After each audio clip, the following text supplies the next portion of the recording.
Hi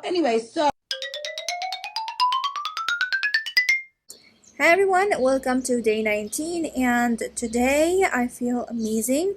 I still feel a little bit tired from 2 days ago from Friday, but I'm way better. I got a really nice sleep yesterday. I begin to notice that my sleep become better in depth and how I feel after I wake up. I just feel more awake than before. My sleep is so I feel it's improved, which is a big point for me. So yesterday I did the evening meditation for Joe Dispenza. I did that from a long time, but I love the evening meditation because it really helps me to sleep, and I was in a really good physical state to make it.